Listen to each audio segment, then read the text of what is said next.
of all, I have a letter for you. This is like a mail carrier, right? And this hat, just to let you know, is really my nephew who graduated from the Air Force Academy. So as you all know, when they, at graduation, they throw those hats. I said, boy, go get that hat. I want that hat. And that was like 20 years ago. So I like things to use. So this is a 20-year-old hat now, what have you. And his daughter is, 27. So that lets you know, long time. So you see these cracks and things in here? Okay, but today I'm going to be a mail carrier because I have a letter for you today. Because one of the things grandmothers like to receive mail sometime, good mail. And I have some good news for you today, some real good news for you today. And also, so that you can help me with this, I have some little gifts. But the thing about this gift, you're going to have to tell me what I said to you when I call your number. You can do it. Because why? You're going to have help. And that's what grandmothers do. They help each other. They find resources. They find support. Because that's what it's all about as we are raising our children. That it's not a lone journey. It's a journey where there is connectedness. So when I call your number, if you can't think about what I shared, just ask your partner. She knows. She has you, because that's what it's all about. So everybody has a little number, right? Yeah, I guess. Everybody has a little number? Okay, for this. All right, then. And since Summer asked me, Summer, where are you? Okay, Summer will bring the gift when your number is called for that. Okay, I have 6 points, real quick 6 points. First of all, grandparents as parents. Here today, is there anyone who is in the military or a veteran of the military or maybe have a son or daughter who's connected in the military? Thank you. And what I want to say is thank you for allowing your family member to be there to take care of us. Because without you, we probably would not have been here today because they gave their lives or they were part of a process for us to be safe today. So I thank you for that. So part of that relates to, it's always very important for affirmation to reaffirm. And reaffirm means to say, it's okay, I'm with you. And that I appreciate you, and I thank you. So grandparents, this is why we're here today, to say thank you and to reaffirm you, because without you, your grandchildren may not have had the opportunity that you're providing for them. So this is an opportunity to say thank you. Okay.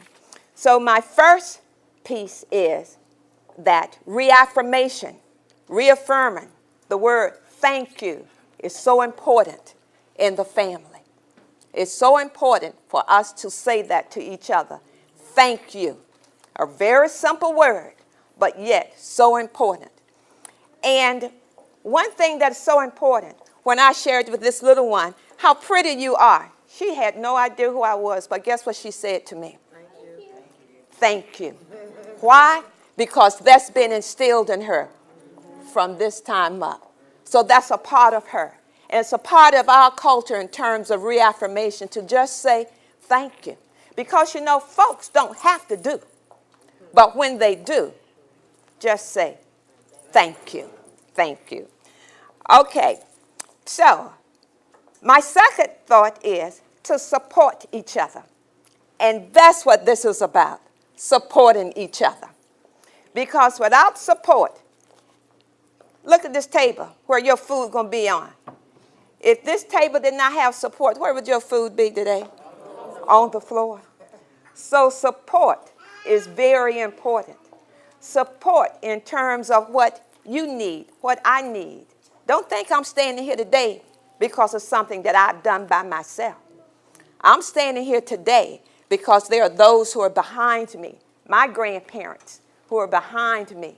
So therefore, there's the support that you are providing for those grandsons and granddaughters, even nieces and nephews, and even cousins who are part of your family, your connected family.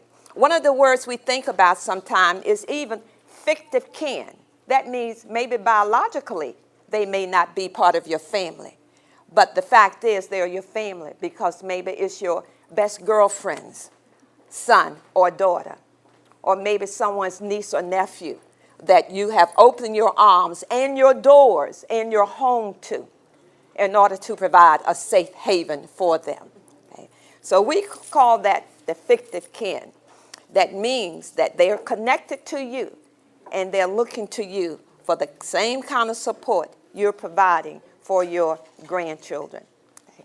And that's real important. Now, when you support each other, one of the things I like to share is that you're not in this journey alone.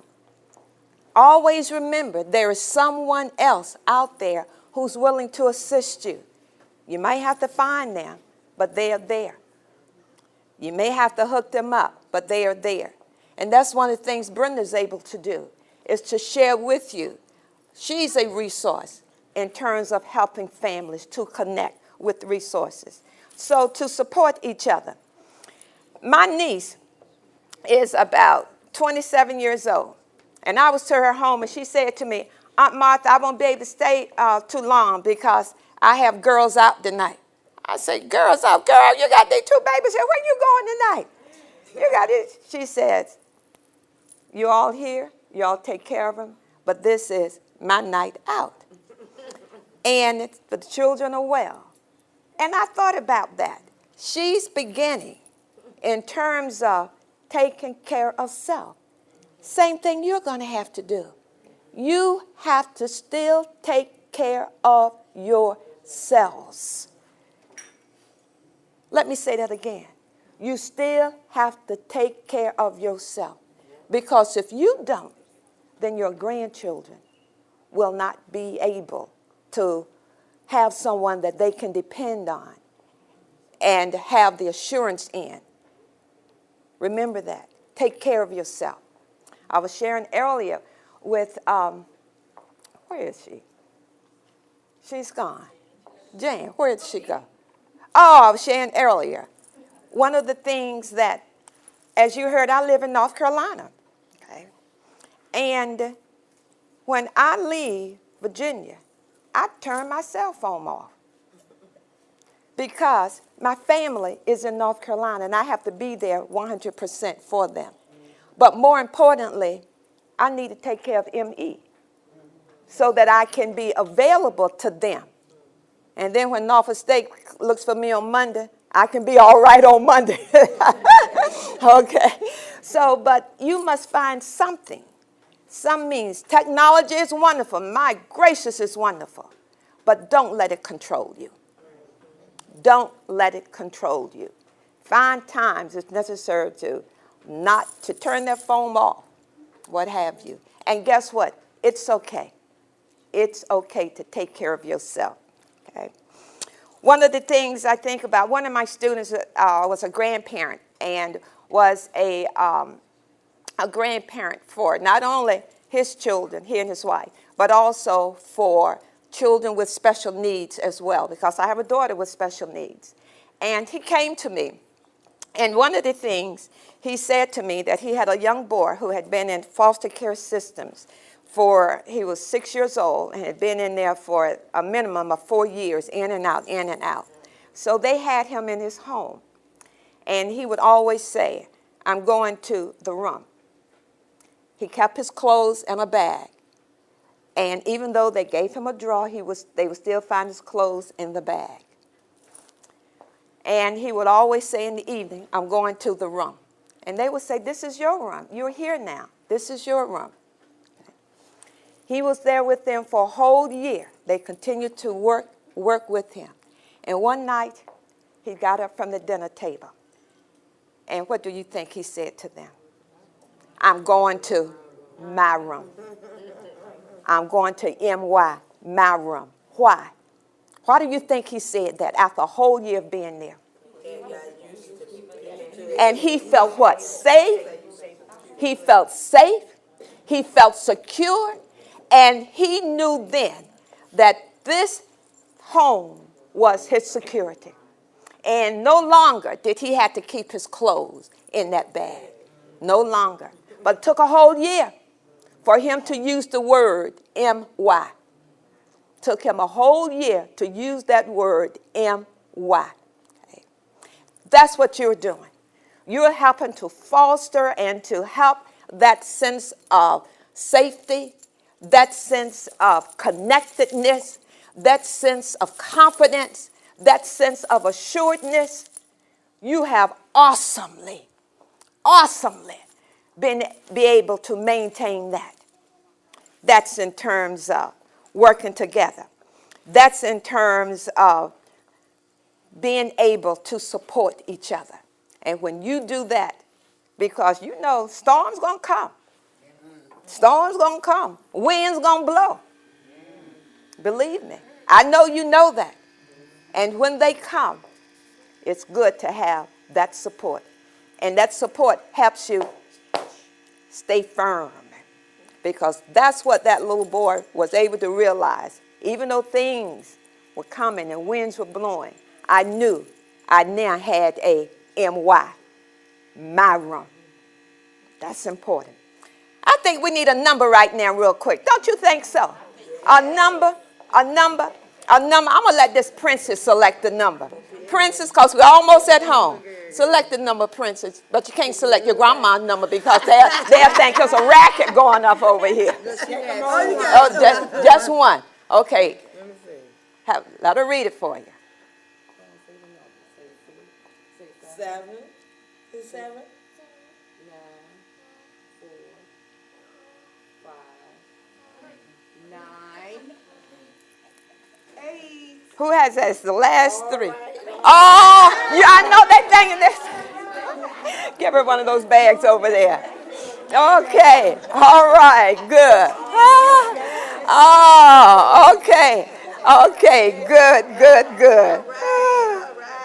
Okay. Amen.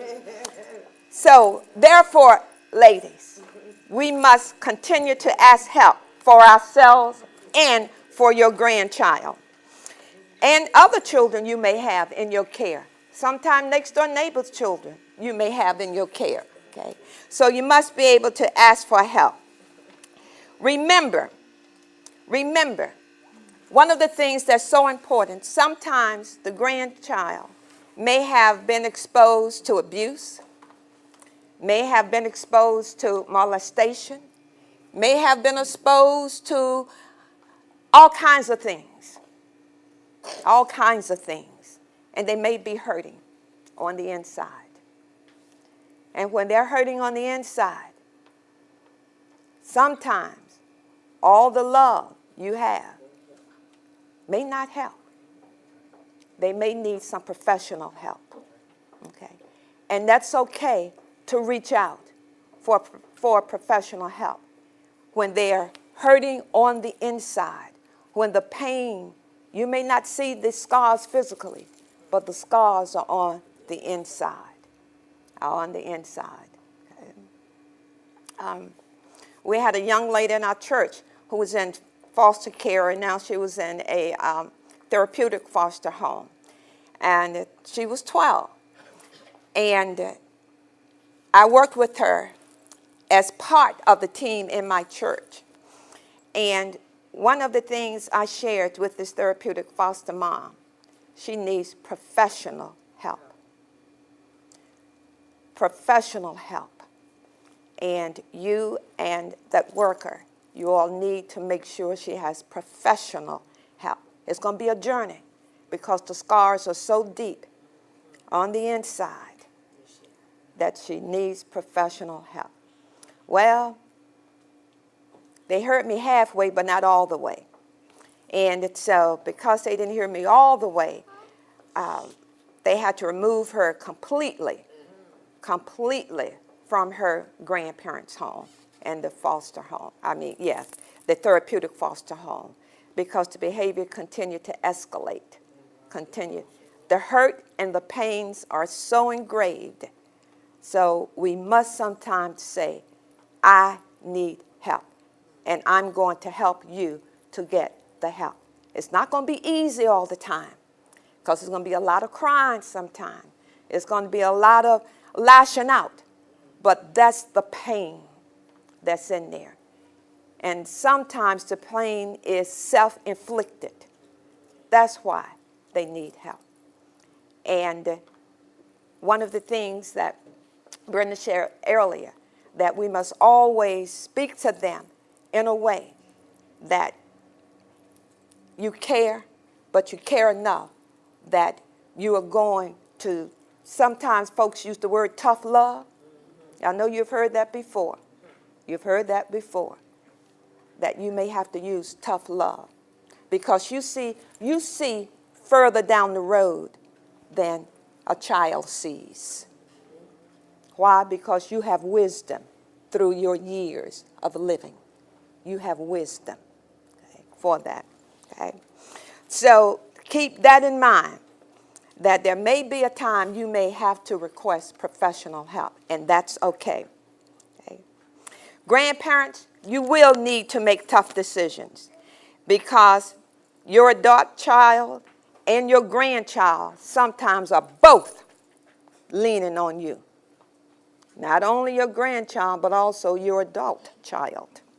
They're leaning on you. Okay?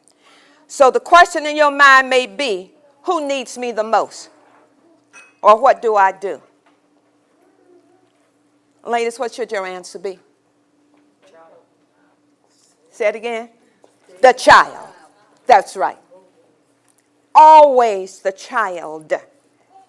Always the child. Why? The child, because they cannot provide for themselves. Always the child will need you. If there's ever a decision between your son, daughter, or your grandchild for your health, it's always the child. Yes, ma'am? And since you gave me that answer first, Summer, give her a gift. Okay? See that? Woo! Isn't that good? Okay. And one of the things I want you to always remember, you are doing a good job, ladies. You are doing a good job. And the reason you're doing a good job is because you're here today. The fact that you're here today is a testimony that you're doing a good job. Because if you were not, you would found something else to do. But you're here because you know it's important to be celebrated. You know it's important to be celebrated. You know that it's important. And because of that, you're here today. And if no one else says, thank you, we are saying, thank you, thank you, thank you, thank you. And rest assured, your grandchildren also will say thank you. When they are taking a foreign language, they may say it in French. Thank you. Maybe when they're in Spanish, thank you. But whatever language it is, thank you. Thank you. And they will always remember what you have done. So even when nobody else says thank you, know that it's ringing in your heart, in your soul, and in your spirit. And you know that grandchild has those words etched indelibly on his or her lips and tongue. Thank you. I assure you. Even today, when I think about my grandmother, and one thing that she always would have for me, chicken pot pie. When I get chicken pot pie. And she would say, there's always something about a grandma. Y'all know that. Or a granddaddy. Chicken pot pie. And she would say, come on here, girl, and get this chicken pot pie. And y'all know how she cooked it, don't you, years ago. Wrung that head of that chicken. This is way back then, so that lets you know way back, way back, way back, you know. Run that head, and I mean chicken pot pie. And that was it. So my letter to you today, this is it. To say to you, kinship care and grandparents, as you are taking care of your children, always remember that an architect builds a home, builds a house that is to come to a home. That's what an architect does. But you create a home. You create a home with your love, your care, your assuredness. You create a home, and you know that a house is different than a home. And each of you are creating a home because that home is grounded on the love, the care that your grandchildren know that's there.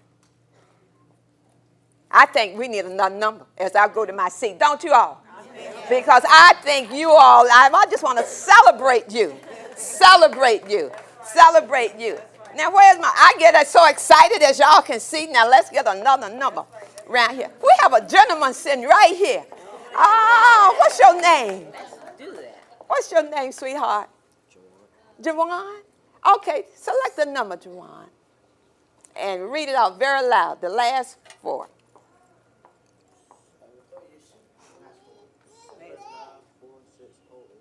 Okay, who has that one?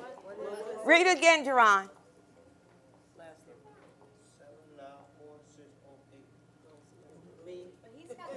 Oh, you're good.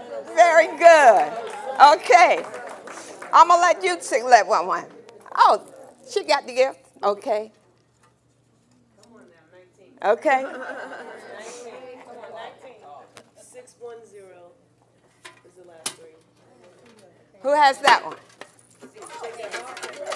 Oh, let me shake this up. Everybody's over here. Let me shake this up real good. Okay. Let me shake this up real good. Okay, that's right. Yes, ma'am. Go ahead on. Go ahead. I'm neutral territory. Go ahead. Yes, you got it. The last 4. 4603. Oh, no, it ain't me. It's her. Yeah, give her one of those. Give her one of those. Oh, okay. Give her one. Okay. The Lord knows that I pass it on. Oh, you have it? I have to use not to grieve. Okay. Then I'm coming over here. 4600. Oh! Now, you all know that that was a racket over here, don't you? She told her already to select her. Okay. Yeah, she got it. Okay, and this is I think you have one left, right? Last one. I'm going to let you select that. I'm going to let Summer do that. Okay, I'm going to let Summer do that. 794599. Oh. Okay. Ladies, thank you, and continue to be blessed as you're doing what God has indeed called for you, and that is to be a servant to your grandchildren. Thank you, ladies, for the opportunity to say from me to you, thank you, thank you, thank you.